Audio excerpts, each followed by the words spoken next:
Hello बच्चों, आपकी exam की डेट जैसे ही आई है, थोड़ी हार्ट बीट बढ़ी होगी 7 मई। तो हम लोग कोशिश करते हैं, चलो आओ मिलकर कि आपका जो एक टेंशन है उसको रिलीज़ किया जाए। उसी के लिए मैं आपके सामने आया हूँ। बेटा, आपकी एग्ज़ाम अप्रॉक्स अगर हम लोग जनवरी, फरवरी, मार्च और अप्रैल ले लें तो टेंटेटिवली आपके पास 4 महीने हैं। 4 महीने से भी हम लोग अगर बात करें तो 3 महीने जो है आपके पास एग्जैक्टली सिलेबस पढ़ने के लिए, और 1 महीना आपके पास है पूरा वापस रिवाइज करने के लिए।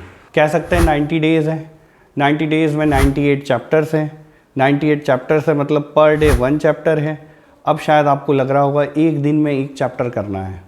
बस आपको करना क्या है, क्लास के अकॉर्डिंगली साथ साथ में क्लास में चलते जाओ। जो क्लास में हो रहा है टेंटेटिवली कुछ आपके पास 6-7 घंटे की क्लासरूम है, उस क्लासरूम के अकॉर्डिंगली पढ़ते जाओ। साथ में फिर जो आपके पास 9 घंटे बचेंगे, 9 घंटे पढ़ने से नीट क्लियर नहीं होगा। रोज़ 9 घंटे पढ़ने से नीट क्लियर होगा। एक दिन अगर आप 9 घंटे पढ़ोगे तो नीट कभी क्लियर नहीं होगा। डेली आपको 9 घंटे पढ़ने पड़ेंगे। कह सकते हैं कंसिस्टेंसी बहुत इंपॉर्टेंट है। विदाउट कंसिस्टेंसी आप ये नहीं कर पाओगे। आपको रोज़ 9 घंटे पढ़ने पड़ेंगे और मोटिवेटेड होकर पढ़ना पड़ेगा। मोटिवेशन कहाँ से? तो बेटा आपके टीचर्स हैं, आपके लिए हैं, बैठे हुए हैं। आप उनसे मोटिवेट होइए। कोई गलत चीज़ हो रही है उनसे शेयर करिए। लेकिन बेटा जब तक आप ये नहीं करोगे हम लोग कुछ नहीं कर पाएंगे। दूसरी एक बात और है बेटा, 9 घंटे, अब 9 घंटे में कैसे यूटिलाइज़ करोगे? तो 6 घंटे आप जो आपकी क्लास चल रही है उसको फॉलो करो। 6 घंटे में जो आपने क्लास में पढ़ा है उसको फॉलो करो। वापस 6 घंटे उसी को दो जो आपने क्लास में पढ़ा है।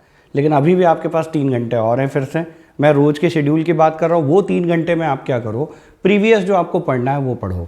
धीरे धीरे ऐसे 3 महीने हम लोग स्पेंड करेंगे, डेफिनेटली पूरा बहुत अच्छे से कोर्स होगा। अब सबसे इंपॉर्टेंट पार्ट बोल रहा हूँ, नीट के लिए सबसे कंपलसरी चीज़ होती है पहला जो 1 महीना, जो नीट के एग्ज़ाम के 1 महीना पहला होता है, उसमें सबसे इंपॉर्टेंट चीज़ होती है मॉक टेस्ट।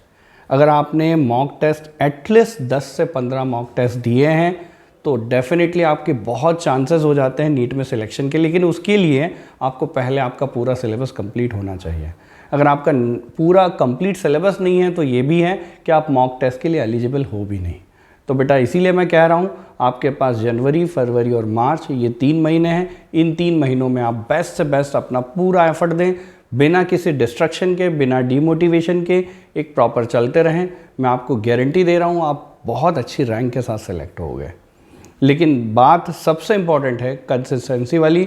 अगर कंसिस्टेंस रहे, रोज़ के 9 घंटे स्पेंड किए, डेफिनेटली आपका बहुत अच्छा होगा। स्कोर बढ़ाने के लिए एक और बड़ी इंपॉर्टेंट चीज़ है। स्कोर जो बच्चे बोलते हैं नहीं बढ़ता है, करते हैं लेकिन इतना स्कोर नहीं हो पाता है, उसका सबसे बड़ा मोटिव पार्ट ये होता है बेटा, आप लोग क्या करते हो, उसको मल्टीपल रिवाइज़ नहीं करते हो। जब तक मल्टीपल रिवीजन नहीं है आपके पास, उतना अच्छा नहीं कर पाओगे। मल्टीपल रिवीजन के लिए सबसे बेस्ट तरीका होता है बेटा, आपको जो क्लास में पढ़ाया जा रहा है उसको शुरू से जब तक वो चैप्टर चल रहा है, मान लो कि वो 8 दिन चल रहा है वो चैप्टर, तो 8 दिनों तक उसको रोज़ वापस से फर्स्ट पेज से 8वें दिन तक जितने पेज हुए हैं रोज़ उसको रिवाइज़ करो। अपने आप ही आपका एक मल्टीपल रिवीजन हो गया। एक्स्ट्रा एफर्ट देने की ज़रूरत नहीं है। लेकिन मैंने वही बोला है, आपकी नीट एग्ज़ाम कंसिस्टेंसी मांगती है। एक दिन अगर आप 7 घंटे 9 घंटे पढ़ रहे हो सिलेक्शन नहीं होगा। रोज़ 9 घंटे पढ़ रहे हो डेफिनेटली सिलेक्शन होगा। एक प्रॉपर प्लानिंग के साथ पढ़ोगे तो डेफिनेटली सिलेक्शन होगा। सो प्लीज़ बेटा आप बेस्ट दे अपना, अच्छे से अच्छा करें, और कोई प्रॉब्लम है तो आप मुझसे बात करें। Thank you.